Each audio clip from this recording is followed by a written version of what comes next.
Hey guys, Will with Texas Scorecard back with another Man on the Street video at the University of Texas at San Antonio. Secretary of State Marco Rubio has said that students organizing events aligned with Hamas, a designated terrorist organization, could face deportation if they were on a student visa or had a green card. So today we'll be asking students, what do you think? Let's find out.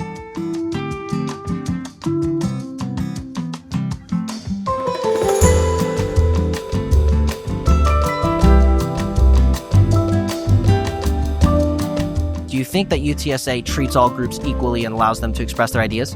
I would say so, judging by it. I think everybody's each org is given different opportunities to host different events. So I would say, yeah.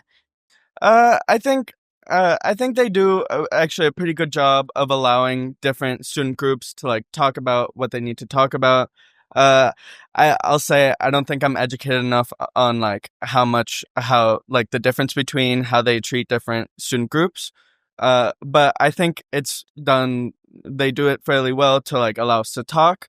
I think our bigger issue is, them actually listening to the things that we're talking about, because sometimes we're not as heard as we'd like to be.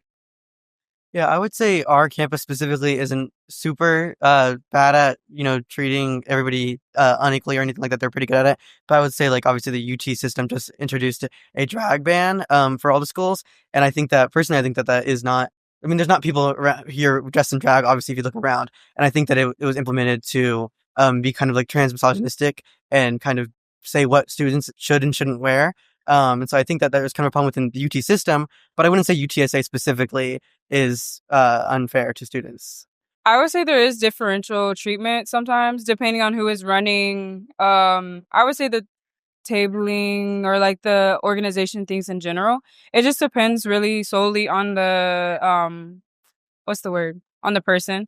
So I do think there is a little differential thing going on for sure. I think it's pretty solid. I see in fact, just down the way around the corner, there's the Student Secular Alliance, which I believe is I guess to name it crudely, the Atheism Club. And then right next to them are I think it was a Catholic group asking questions, church stuff. And then just down the way, there's also people doing Bible readings and stuff. So I'd say so. And usually you'll find Prism is next to I guess some more you would call conservative groups or whatever. Usually they're next to each other. I feel like it's kind of how that is, because it's not they're combative, but it's one side and then the other. They try to stay close to each other. But the fact that they're able to do it and there isn't seemingly any inflammatory situations, I think so. I think probably the most inflammatory people are the older folks who come in, the pastor, priest guys or whatever. Not because of their ideals or whatever, but just because they come in with megaphones and they're yelling at people's faces. So I feel it's more their actions, not their beliefs, that make them super inflammatory.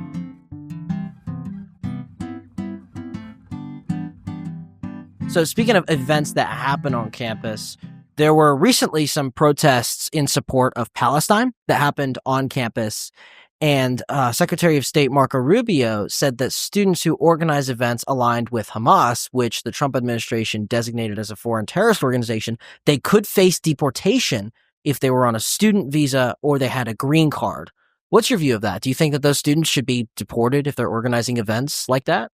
As much as I don't really agree with a lot of the things that people who have that viewpoint kind of say, I don't think so. I think it's kind of important to being American is you can kind of say whatever, as long as it's not directly violent, if you're telling people to throw at people and they throw stuff at people, that's bad. But I don't know, as much as I don't agree, I just either listen silently and do my thing or just walk away. I don't know.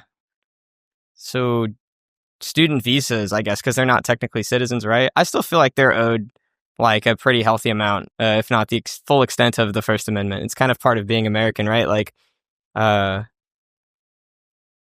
It'd be silly if when you went to test drive a car, I guess, you never got to drive on the highway, is my way of saying it. So the First Amendment kind of I feel when you come here and you can say whatever, it kind of brings people in, especially on a college campus. I feel the last people we need to be barring from our country are people coming to get educated and higher education, more qualified jobs. I think everybody should have equal access to education. So that's a no? I think everyone should have equal access to education. So that's really awful, especially considering what they consider affiliation with Hamas. because they consider any like Palestinian rights speech as like directly supporting Hamas actions, which like can definitely be true. But even if it is, it has nothing to do with immigration. This is not terrorist speech. This is just like speech of people talking about what they think is important. Deportation shouldn't have anything to do with this, especially people who come here with like working visas or other like completely state accepted forms of being here.